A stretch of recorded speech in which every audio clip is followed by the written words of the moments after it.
나 나갈 거니까 내일 당장 데리러 와라. 엄마, 또 왜 그러시는데요? 나는 여기서 죽기 싫으니까 내 집에 데려다 놓으라고. 아니, 엄마, 반년밖에 안 됐어요. 네가 반년을 여기서 살아볼래? 왜 도대체 못 나가게 하는 거야? 가둬두는 거 아니라며? 가둬두긴요. 그러면 당장 퇴원시켜줘라. 엄마, 안 그러면 다음 전화는 내 부고 소식일 거야. 뭐라고요? 콱 혀 깨물고 죽어버릴 테니까. 네 엄마 죽는 거 보고 싶지 않으면 당장 집에다 데려다 놔. 너희한테 나 돌보라는 소리 안 할 테니까. 오늘 이야기 속 주인공은 72세 양명주 씨입니다. 그리고 그녀의 자식들에 관한 이야기이죠. 양 씨는 자신이 너무 오래 살았나 보다 생각했습니다. 누군가는 인생은 70대부터라고 하지만 그게 사실이라면 이토록 비참한 노후를 보내지는 않았을 테니 말이죠. 열심히 살아온 죄밖에 없는데 어째서 나이가 들면 자식들에게 짐짝 취급을 받아야 하는지 몰랐습니다. 몸이 조금 불편하다는 이유만으로 자식들은 안절부절이었습니다. 걱정이 되어 그런 것이 아니라 혹시나 자신에게 불똥이 튈까 두려워했죠. 그렇게 양 씨는 불붙은 폭탄처럼 이 집 저 집 옮겨지다 요양원까지 들어가게 되었습니다. 그리고 그곳의 생활은 끔찍했습니다.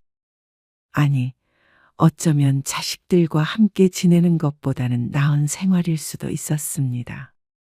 하지만 둘 다 끔찍하다면 굳이 자식들 뜻에 따를 필요가 없었습니다. 혼자 살면 그만이었으니 말이죠. 양 씨는 자식이 셋이었습니다. 아들 둘, 딸 하나였습니다. 그리고 남편은 4년 전에 74세의 나이로 먼저 눈을 감았습니다. 그래서 혼자서 산 지 몇 년 되었죠. 밤 11시, 양 씨는 쿵 하는 소리와 함께 바닥으로 나뒹굴었습니다. 거실에서 TV를 보다가 잠든 것은 기억이 나는데 어찌된 영문인지 몰라 어리둥절했습니다. 그런데 그보다도 지끈거리는 통증에 몸을 일으키기가 힘들었습니다. 겨우 소파를 짚고 몸을 세웠는데 갑작스러운 어지러움증으로 비틀거려야 했습니다. 의식은 있었지만 일어서려 할 때마다 세상이 빙빙 돌았고 허리도 아팠습니다. 하는 수 없이 구급차를 부를 수밖에 없었죠. 응급실에 도착한 뒤에 양 씨는 CT와 엑스레이를 찍게 되었습니다. 그 사이에 큰아들에게 연락을 해서 본의 아니게 밤늦게 아들을 불러내게 되었죠. 검사 결과 다행히 뇌에는 이상이 없는 것 같았지만 요추염자가 의심된다는 진단이 나왔습니다. 지금 거동도 불편하시고 낙상 위험도 크니까 괜찮아질 때까지는 혼자 계시지 마시고요. 당분간은 보호자와 함께 생활하시는 게 좋을 것 같습니다. 젊은 의사가 차트를 보며 말했습니다. 새벽 2시, 큰아들의 얼굴에는 피곤함과 걱정이 뒤섞여 있었습니다. 큰아들 재호는 45세로 평범한 회사원이었습니다. 며느리는 초등학교 교사였고 중학생 아들 하나를 키우고 있었습니다. 일반 병실로 옮겨 며칠간 치료를 받고 퇴원을 하기로 했는데 다음 날 딸과 막내 아들이 왔습니다. 양 씨는 금방 퇴원하기에 부르지 않았지만 큰아들이 상의할 것이 있다며 부른 것이었습니다. 엄마 괜찮아? 둘째인 딸 은주는 43세로 사위와 함께 초등학교 앞에서 편의점과 바로 옆에 분식집을 같이 운영했습니다. 어떻게 소파에서 떨어져요? 그리고 막내 아들은 39세로 최근에 직장을 그만두고 작게 사업을 시작했습니다. 며느리는 생후 4개월 된 아기를 돌보느라 회사를 쉬고 있는 상태고 말이죠. 전화로 얘기했다시피 엄마 상태가 이래서 혼자 계시기 힘들어. 한 2, 3주 정도는 같이 지내야 할 것 같아. 의사 말이 그래. 아, 그래? 큰아들의 말에 갑자기 분위기가 찬물을 끼얹은 듯 조용해졌습니다. 그런 분위기를 깨고 막내 아들이 말했습니다. 다들 알다시피 우리 집에 태어난 지 4개월 된 신생아가 있잖아. 요즘 소연이 잠도 못 자고 애만 봐. 나는 회사 나가야 되고 무슨 도움이 되겠어. 그러자 서로 앞다투어 양 씨를 데리고 가지 못하는 이유를 피력했습니다. 나도 종일 일하고 김서방도 야간까지 혼자 편의점 보느라 집에 붙어 있는 시간이 없어. 그 와중에 애들 학교나 학원도 신경 써야 해서. 다들 사정이 있었습니다. 그리고 양 씨도 그런 사정을 모르는 것이 아니었습니다. 세 자식들 모두 바쁘고 정신없게 살아가고 있었습니다. 그리고 이런 일이 올 줄은 양 씨도 자식도 모르고 있었습니다. 막연하게 상상만 했던 일이 갑자기 눈앞에 닥치니 다들 당황했습니다. 적어도 10년은 남은 줄 알았는데 말이죠. 물론 지금 당장 양 씨를 평생 데리고 살라는 말은 아니었지만 부담이 되는 건 마찬가지인 듯 했습니다. 그럼 일단 우리 집에서 모실게. 새언니도 일하는데 엄마를 어떻게 돌봐? 돌볼 필요 없어. 아주 움직이지 못하는 것도 아닌데. 그냥 차라리 집에서 혼자 있을게. 그러자 큰아들은 잠시 말이 없었습니다. 의사의 말이 마음에 걸리는 모양이었습니다. 잠깐 동안인데요. 뭘? 결국 총대는 큰아들이 매게 되었습니다. 그러자 다들 작게 숨을 내쉬었습니다. 그래. 도움이 필요하면 연락해. 반찬 같은 건 해줄 수 있어. 애엄마 있으니까 괜찮아. 민폐만 끼치게 되네. 미안하다. 양 씨가 작은 목소리로 중얼거렸습니다. 민폐는요. 그리고 퇴원하는 날이 됐을 때 의사가 당부했습니다. 물리치료도 받으러 오셔야 하고요. 집에서는 찜질도 해주세요. 낙상 주의하시고요. 양 씨는 퇴원 후에 아들과 함께 집에 들러서 간단하게 짐을 챙겼습니다. 옷 몇 개와 약이 전부였습니다. 아들은 낙상 방지 매트까지 주문을 해서 양 씨를 맞을 준비를 했습니다. 그 마음이 참 고마웠죠. 양 씨는 큰아들의 집으로 향했습니다. 어머님, 방은 이쪽 쓰세요. 가장 끝에 안 쓰는 작은 방이 있었는데 창고처럼 쓰던 곳을 며느리가 미리 치워놓은 듯 했습니다. 너도 바쁠 텐데 고맙다. 아니에요. 불편한 거 있으시면 말씀하시고요. 불편한 것은 당장에도 여러 가지였습니다. 저기 정말 미안한데 옷 갈아입는 것 좀 도와줄래? 허리를 숙이고 팔을 높이 들거나 할 때도 아직은 통증이 있었습니다. 다행히 뼈가 부러지거나 한 것은 아니기에 곧 낫겠지만 그래도 며칠은 누군가의 도움이 필요할 것 같았습니다. 옷 전부 갈아입으시게요? 아니, 윗도리만 갈아입으려고. 아, 네. 혹시 속옷이라도 갈아입혀달라는 뜻으로 들었는지 며느리의 표정이 굳었다가 풀어졌습니다. 양 씨는 아무리 그래도 그 정도의 무리한 부탁은 하고 싶지 않았습니다. 힘들긴 해도 양 씨 스스로 그건 할 수 있었습니다. 그런데 잠자리가 불편해서 그런지 그냥 아직 아픈 게 낫지 않아서 그런지 밤마다 자꾸만 뒤척이게 됐습니다. 현성이랑 방을 바꿔서 지내세요. 보다 못한 며느리가 양 씨에게 말했습니다. 손자와 방을 잠시 바꿔 쓰라는 말이었습니다. 양 씨를 위한 임시 침대는 좁고 낮아서 앉았다 일어났다 하는 것이 너무 불편했습니다. 대신에 좋은 손자의 침대를 쓰라는 말이었습니다. 아니야, 괜찮아. 어떻게 애 방을 뺏어? 아니요. 어머님, 현성이가 불편하대요. 어머님 자꾸 새벽마다 끙끙대시는 것 같아서 잠을 잘 못 자겠대요. 예민한 손자가 양 씨 때문에 불편한 모양이었습니다. 자신이 걱정되어 그런 것보다도 손자가 그러길 원한다니까 어쩔 수 없이 방을 바꾸면서도 너무 눈치가 보이고 괴로웠습니다. 얹혀서 지내는 것도 마음이 편하지 않은데 여러모로 민폐를 끼치는 것 같았습니다. 손자는 입이 대빨 나와서는 쿵쿵거리며 방을 바꿨습니다. 2주가 아니라 한 일주일만 있다가 집에 가야겠다고 마음을 먹었습니다. 그나마 다행인 것은 낮 동안엔 양씨 혼자 집에 있는 것이었습니다.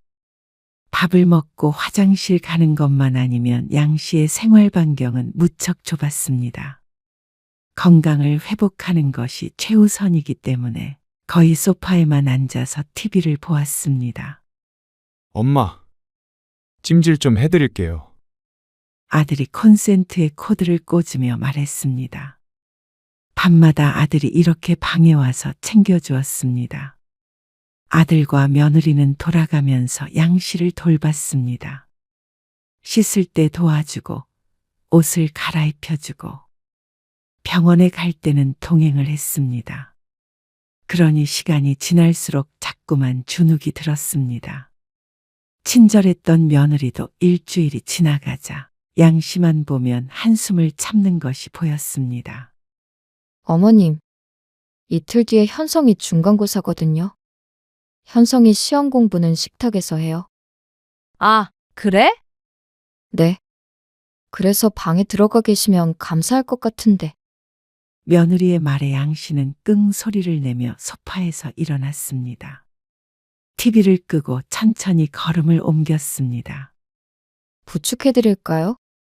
며느리가 그런 양씨를 힐끗 쳐다보더니 물었습니다.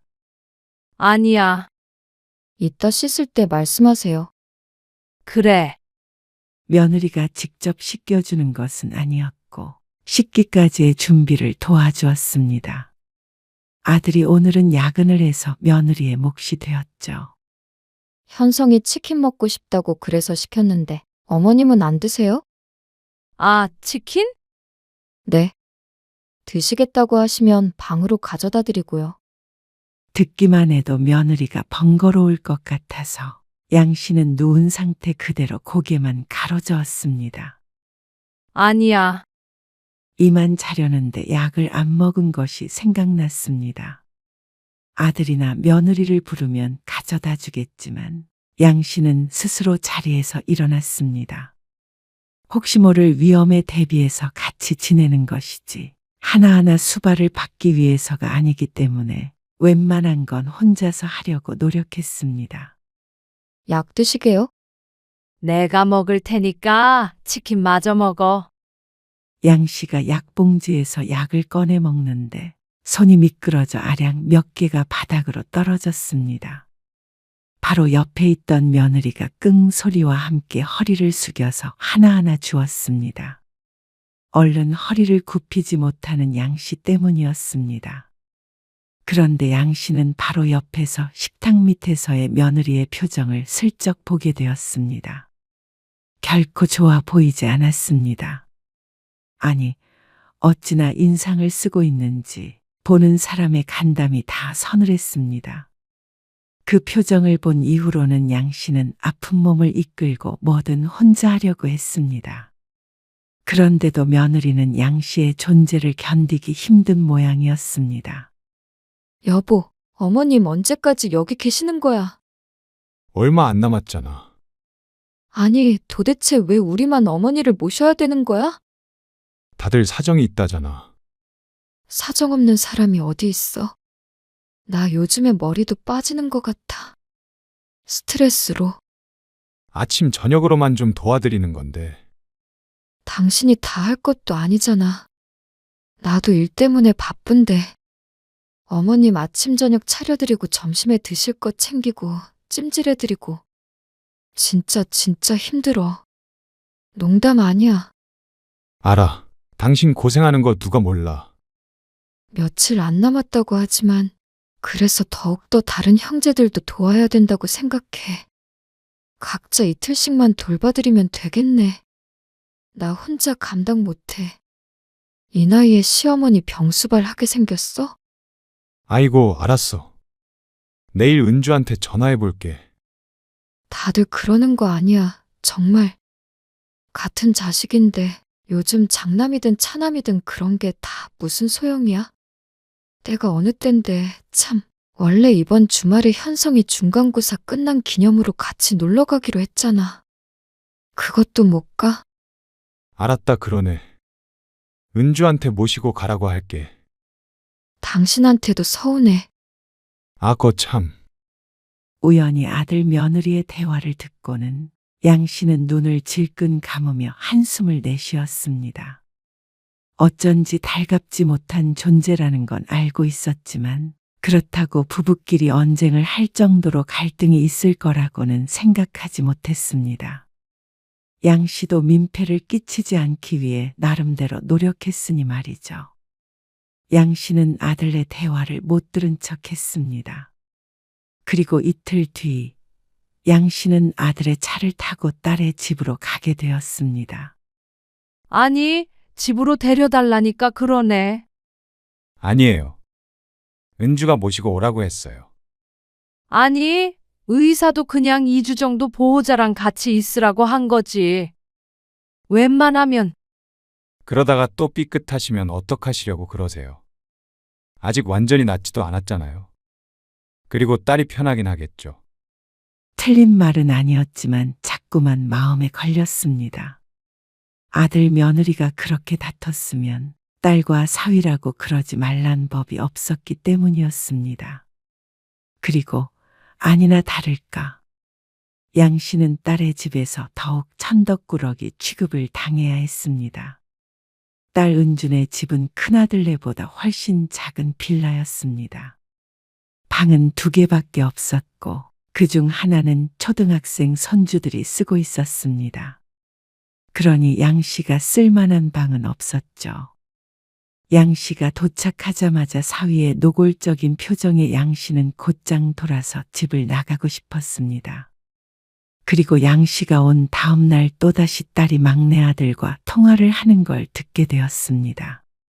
너도 우리 집 사정 알아 몰라? 남동생에게 성질을 내고 있는 딸. 나 지금 출근해야 되는데 엄마 반찬 챙겨주느라 아직 못 나갔어. 네 매형은 진작 출근했지. 어차피 낮에는 사람 없으니까 그냥 두면 되잖아. 뭐? 애기가 무슨 상관이야. 누군 애기 안 키워봤니? 얘기를 들어보니 아들은 거절을 하는 것 같았고 딸은 왜 너만 빠지냐는 식이었습니다. 나도 힘들어서 그렇지. 그러니까 말이야. 오빠도 자기가 제일 여유 있으면 끝까지 모시면 되지. 나도 그렇게 생각해. 아, 몰라. 애들 아빠도 지금 저기압이라 눈치도 보이고 그래. 옳게도 당연히 싫겠지. 그래도 한번 물어놔봐. 나중에는 함께 큰아들 욕을 하는 것 같기도 했고 작은 며느리를 설득해보라고 달래는 것 같기도 했습니다. 본의 아니게 자식들의 속내를 알게 된 양 씨는 눈물이 흘렀습니다. 엄마, 배 안 고파? 아니, 저녁은 안 먹을래. 배고프면 말해. 겉으로는 부모를 걱정하고 위하는 딸처럼 보였습니다. 그리고 막내 아들도 몇 번이나 전화가 왔었습니다. 엄마, 어디 불편한 데는 없어요? 우리 집에 오고 싶으면 와요. 아니야, 이제 내 집에 가야지. 모르는 채로 들었다면 감동의 눈물을 흘렸을 수도 있겠다 싶었습니다. 양 씨는 다음 날 딸의 집을 나와 자신의 집으로 돌아갔습니다. 불편하긴 해도 혼자 지내는 게 불가능한 것은 아니었습니다. 의사의 말이 있었다고 하더라도 양 씨도 내심 자식들에게 도움을 받고 싶었던 것 같았습니다. 그런데 짐처럼 여겨지길 바랐던 것은 아니었습니다. 에이, 더 있다가 가라니까. 우리 집 좁아서 그래? 아니면 은혁이네 집에라도 가보지. 딸은 그런 양 씨를 붙잡았습니다. 하마터면 눈치 없이 굴 뻔했습니다. 물론 큰아들네 오래 있었던 것도 못할 짓을 한 모양이었고 말이죠. 집에서 혼자 지내는 것은 몸은 불편했지만 마음만은 편했습니다. 하지만 그런다고 자식들에게 입은 상처가 사라지는 건 아니었습니다. 다친 곳은 서서히 나았습니다. 병원도 혼자서 몇 번 더 갔는데 나중엔 멀쩡해졌죠. 그런데 2달쯤 뒤에 양 씨는 또다시 잠깐이나마 병원 신세를 지게 되었습니다. 이번에는 사고가 난 것은 아니었고 위험 때문이었는데 그것이 자식들을 두려움에 떨게 한 모양이었습니다. 엄마도 나이가 있으시고 자꾸만 어디가 편찮으시니까. 지난번에 밖에서 넘어지기도 하셨다면서요. 나이 들면 안 아픈 게 이상하지. 그러니까요. 그래서 저희 생각에는 시설 같은 곳에 들어가서 지내시는 게 어떨까 해서요. 무슨 말이야? 어느 날 회의라도 하듯이 자식들이 양 씨의 집에 모였습니다. 그런데 뜬금없는 말을 했습니다. 무슨 시설? 멀쩡히 잘 있는 사람을 어딘가로 들어가라고 했습니다. 병원에 다니긴 했지만 아직 자식들이 걱정할 정도는 아니라고 생각했는데 자식들 생각은 다른 모양이었습니다. 도대체 무슨 말을 하는 거야? 엄마 또 넘어지실까봐 걱정되기도 하고요. 그런 일 있으면 우리 다 바빠서 챙겨줄 수가 없어. 누가 챙겨주라고 해? 아니, 요양원이 훨씬 안전하고 좋아요. 집보다 요양원이 좋다고 누가 그래? 지금 나를 요양원에 보내려고 하는 거야? 에이, 그렇게 말씀하시면 좀 이상하고요. 아니야. 난 안 간다. 이상한 곳 아니에요. 저희가 알아본 곳은 싼 데도 아니고요. 요즘에 요양원 다들 자리가 없어서 못 들어가요. 아들이 말하는 요양원과 양 씨가 알고 있는 요양원은 사뭇 달랐습니다. 하지만 내가 왜 내 집을 놔두고 요양원에서 지내야 하는지 몰랐습니다. 양 씨는 죽어도 들어가고 싶은 마음이 없었습니다. 그런데 그때 큰아들이 말했습니다. 나이 들어서 편찮으시면 자식들이 고생해요, 엄마. 무거운 아들의 말에 양 씨는 할 말을 잃었습니다. 그래. 엄마, 자식들 말 좀 들어. 우리도 가벼운 마음으로 말하는 거 아니야. 일단 들어가서 지내보고 마음에 안 들면 나오면 되지. 누가 가더나? 그게 그렇게 드나들 수 있는 곳이 아니잖아. 에이, 그런데 아니야. 연락도 자주 할 수 있고, 면회도 언제든 갈 수 있어. 그리고 정 못 지내겠으면 우리한테 전화하면 되지. 그러면 나오면 되지. 근데 들어가면 안 나오고 싶을걸? 거기 가면 친구들도 많을 거고 재밌는 프로그램 같은 것도 많대. 집에 혼자 있는 것 있는 것 훨씬 좋아. 옆에서 딸도 그렇고 작은 아들도 큰아들을 거들었습니다. 양 씨는 궁지에 몰렸습니다. 다 필요 없으니 나가라고 윽박을 지를 수도 있었지만 그러지 않았습니다. 지난번에 양 씨가 아팠을 때 자식들이 얼마나 괴로워했는지 알기에 무턱대고 거절할 수가 없었습니다. 그러면 언제든 나올 수 있다는 거지. 잠깐만 지내볼게, 그럼. 그러자 자식들의 얼굴이 밝아졌습니다. 그렇게 양 씨는 어쩔 수 없이 요양원에 입소하게 되었습니다. 양 씨가 상상하던 것처럼 지옥 같은 곳은 아니었습니다. 하지만 그렇다고 아들의 말처럼 집보다 좋은 곳은 결코 아니었습니다. 요양원은 4인실이었고 철제 침대의 커튼으로 공간을 나눴습니다.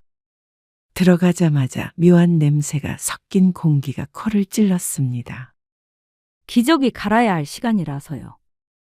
보호사도 같은 냄새를 맡았는지 얼른 옆자리에 커튼을 쳤습니다. 양 씨의 좌측 침대에는 와상 상태의 노인이, 건너편에는 치매를 앓고 있는 노인이 누워 있었습니다. 양 씨는 침대에 몸을 기대며 눈물을 삼켰습니다.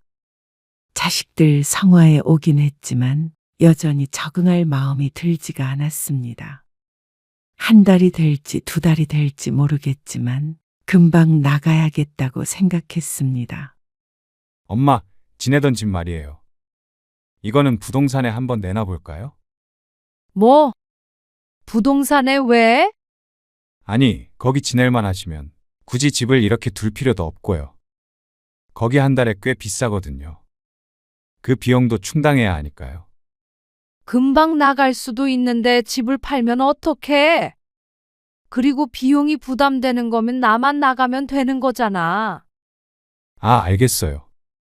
그냥 한번 여쭤본 거예요. 아들과의 첫 통화였습니다.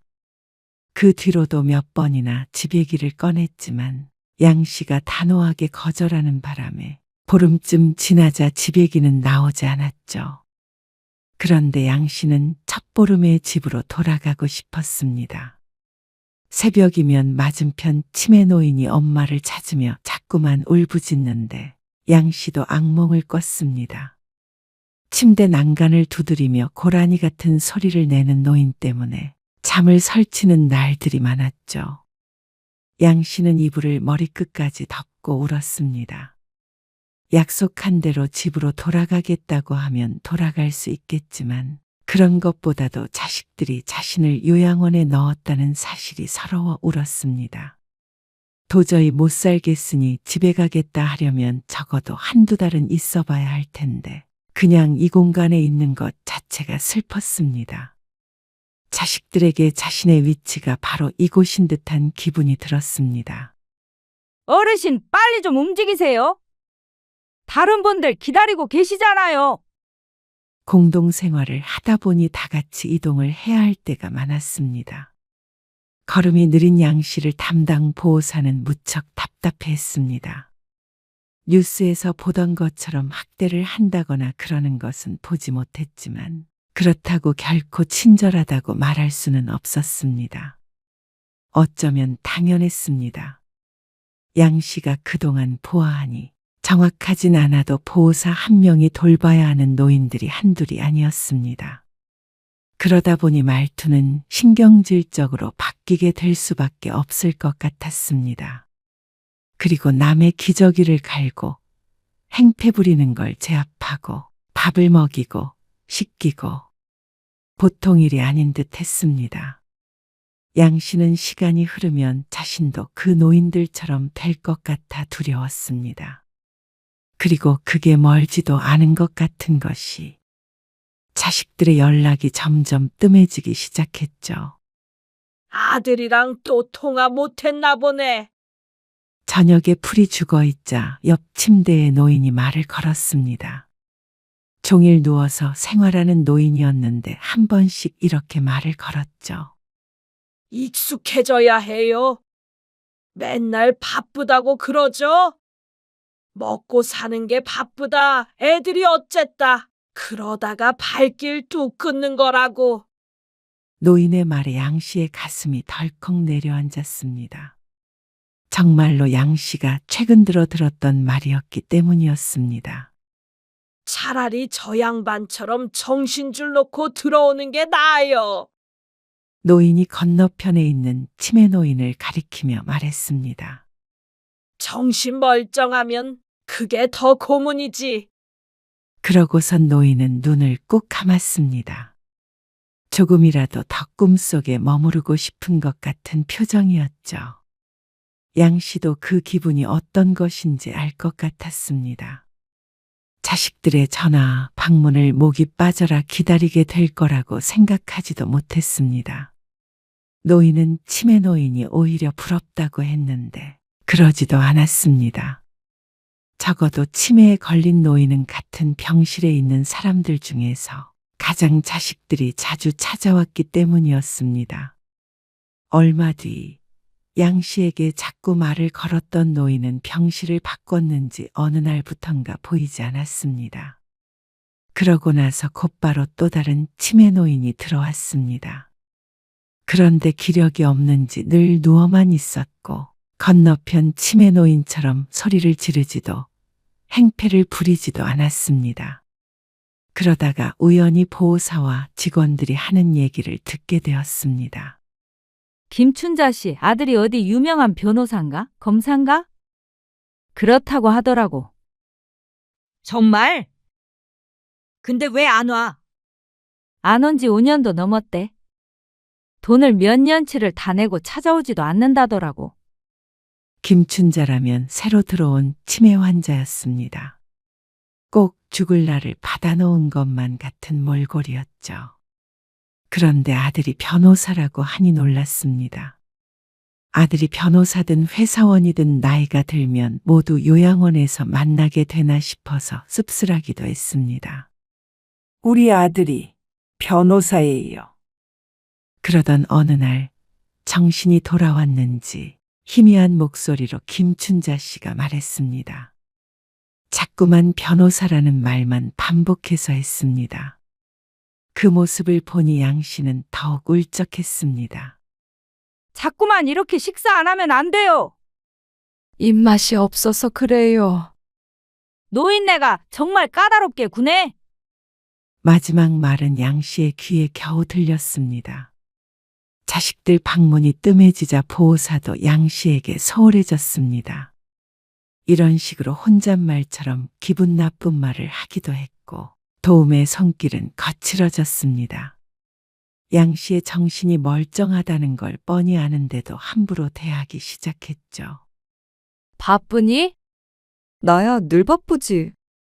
내가 이번 주, 아니, 다음 주 주말에는 한 번 갈게. 시간이 날지는 모르겠어. 그래. 지낼만 하지? 그냥 그렇지.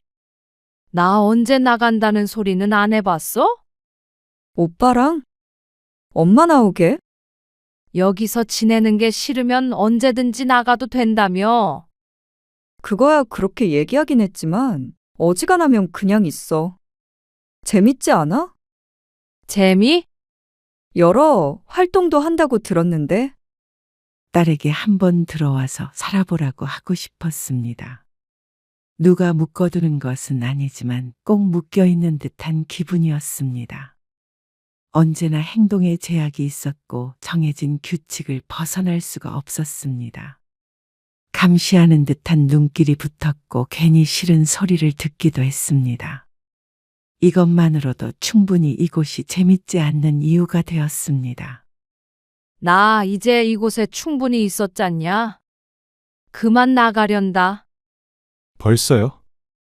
요양원에서 지낸 지 4개월이 넘어갔습니다. 양 씨에게는 4년처럼 느껴졌지만 아들에게는 오히려 짧게 느껴진 듯 했습니다. 몸도 아픈 곳 없고 허리도 다 나았어. 그런데 내가 계속 여기 있을 이유가 있냐? 그래도 거기가 편하시잖아요. 저희도 엄마 혼자 지내는 거 불안해하지 않아도 되고요. 혼자 충분히 잘 지낸다니까 그러네. 상의 좀 해보고요. 아들의 반응이 이상했습니다. 지난번에 딸도 그랬고 양 씨가 나가는 걸 원치 않아 하는 것은 분명해 보였습니다. 양 씨는 또다시 눈물로 밤을 지새야 했습니다. 그러던 어느 날이었습니다. 낮에 할 일이 없어 누워있다가 잠깐 잠에 들었는데 주변이 소란스러웠습니다. 분주하게 움직이는 사람들이 보였습니다. 무슨 일이 있나 싶어서 문밖 쪽을 보는데 오히려 일은 양 씨의 병실 안에 있는 모양이었습니다. 사람들이 문가에 있는 양 씨의 침대를 지나쳤습니다. 양 씨가 옆자리를 돌아보았습니다. 우측에 있던 노인이 여느 때처럼 눈을 감고 있었습니다. 다만 이제는 가슴이 오르내리지가 않았습니다. 돌아가셨어요? 놀라서 묻자 보호사는 고개를 끄덕였고 여러 사람들이 오가다가 침대를 끌고 나갔습니다. 텅 비어있는 옆자리를 보고 양 씨는 넋이 나가 있었습니다. 이렇게 삶이 부질없나 싶었습니다. 아들은 변호사인데 몇 년을 그렇게 누워만 있다가 가족들 곁이 아닌 모르는 환자들 곁에서 혼자 쓸쓸하게 죽어가다니. 그 마지막이 꼭 양 씨의 마지막인 듯해서 심장이 뛰었습니다. 양 씨는 그날 이후로 먹지도 자지도 못했습니다. 그게 아들의 귀에까지 흘러간 모양이었습니다. 아들이 오랜만에 먼저 전화를 걸어왔습니다. 무슨 일 있으세요? 무슨 일? 너희는 엄마를 이곳에 처박아 두고 행복하니? 양 씨는 진심으로 물었습니다. 과연 자식들이 바라던 게 이런 것이었는지 말이죠. 갑자기 그게 무슨 말이세요? 나 나갈 거니까 내일 당장 데리러 와라. 엄마, 왜 그러시는데요?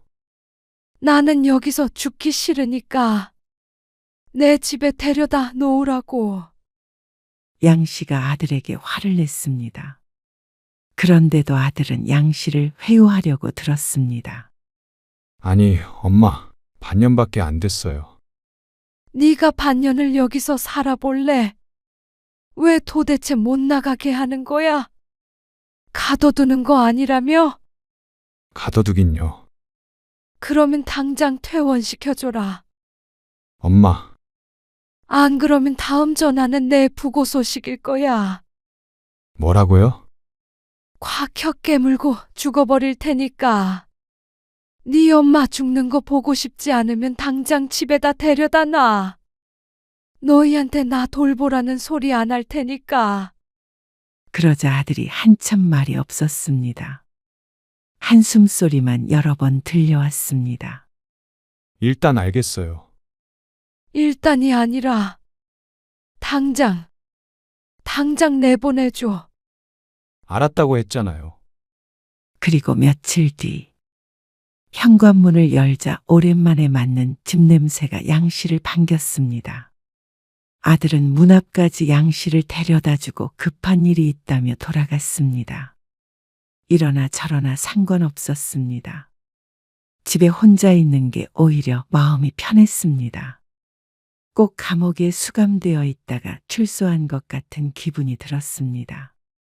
이제 내 집을 더 사랑하게 될 것 같았죠.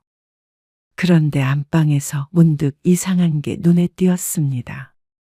서랍장이 살짝 열려 있었는데 그곳에는 늘 인감도장이 보관되어 있었습니다. 그리고 집 등기 권리증과 같은 서류들이 있었죠. 다가가서 문을 열어보았는데 다행히도 사라진 것은 없었습니다. 양 씨의 촉이 잘못됐던 것 같았습니다. 그런데 그 다음 날 집에 누군가 찾아왔습니다. 아, 여기 집 내놓으셨잖아요. 집 보러 왔습니다. 전화를 안 받으셔가지고 혹시나 해서 와봤어요. 집을 내놓다니요? 아, 아드님이신가? 금매로 내놓겠다고 몇 달 전에 연락 주셨었는데. 뭐라고요? 그럴 리가요. 어머니가 편찮으셔서 입원하셨다고. 그래서 집 급하게 판다고 그러셨어요. 기가 막혔습니다. 그러니까 자신이 요양원에 있는 틈을 타서 이 집을 처분해버리려고 한 모양이었습니다. 양 씨는 부동산 직원을 돌려보낸 뒤에 당장 아들을 호출했습니다. 그리고 아들이 왔을 때 사실을 추궁하자 아들은 놀란 눈치였습니다. 아니, 그거 제가 취소했는데. 그러니까 내놓긴 했다는 거잖아? 아, 그게 아니고요. 내가 이 집 안 판다고 했잖아. 근데 어떻게 상해 한마디 없이 그런 짓을 하려고 해? 엄마가 계속 거기 계실 줄 알았어요. 그래서 나 몰래 내 집을 팔려고 했어. 아니, 아들은 궁지에 몰린 듯 자꾸만 머리를 쓸어 올렸습니다. 그러더니 한숨을 내쉬면서 말했죠. 막말로 병원에 있으면 집이 필요 없잖아요. 나중에 엄마 나이 더 들고 혹시라도 치매라도 걸리게 되면 집 처분하는 것도 힘들어져요. 그래서 팔자고 그렇게 저희들끼리 상의했어요. 아들 혼자만의 생각이 아닌 듯 했습니다. 저도 요즘 힘들고 은주도 그렇고 은석이도 그렇대요. 그러면 이 집 팔아서 형제들이 나눠 갖는 게 맞잖아요. 뭐야? 엄마가 거기 계셨으면 모두가 해피엔딩인데. 해피엔딩? 너희한테만 그런 거고 나는 거기서 죽으라는 거잖냐? 아니, 왜 그렇게 나쁘게 생각하시는지 모르겠어요. 그러면 너도 딱 반년만 들어갔다 와봐라. 그러자 입을 다무는 아들. 이제 더 이상 아들하고 대화도 나누고 싶지 않았습니다. 그때 딸에게서도 전화가 걸려왔습니다. 양 씨는 보란 듯이 전화를 거절해 버렸습니다. 이제 다시는 볼 일 없을 거야. 내가 아파서 죽게 생겼어도 안 부를 테니까. 걱정 말어라. 대신 무슨 일이 있어도 내 재산이 너희한테 한 푼이라도 가는 경우는 없을 거야. 엄마, 남은 인생 가진 건 많지도 않지만 탈탈 털어서 다 쓰고 갈 거다. 양 씨는 집에서 아들을 쫓아내 버렸습니다. 너무 괘씸했습니다. 그런 줄도 모르고 그 안에서 얌전히 자식들이나 기다리고 있었던 자신이 어리석었습니다. 하마터면 변호사 아들이 있던 죽은 그 노인처럼 생을 마감할 뻔했습니다. 그 변호사나 자신의 자식들이나 뭐가 다른지 몰랐습니다. 이후에도 자식들에게 돌아가면서 연락이 왔습니다. 상황이 어려워서 그랬다. 사업 때문에 그랬다.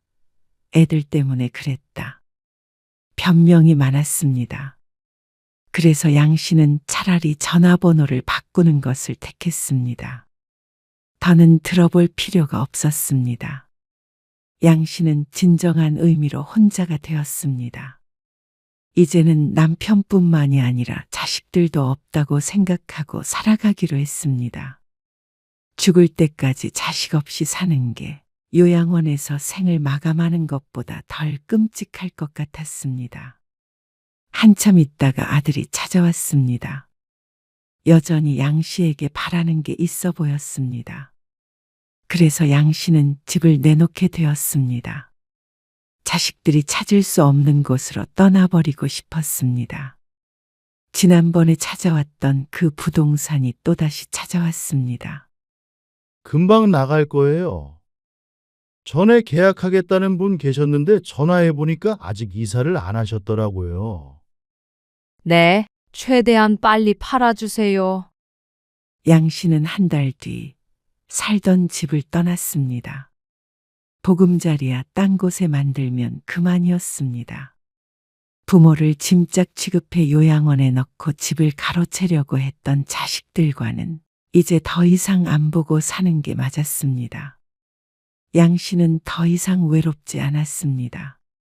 남들은 겪지 못하는 경험을 하고 나니 혼자 있는 시간이 오히려 소중했습니다. 언젠가는 자식도 떠오르지 않는 때가 올 거라고 믿었습니다. 그때가 된다면 자식들은 후회할지도 모르겠죠. 자신들이 어떤 짓을 했는지 처절하게 깨닫는 순간이 올 것이었습니다.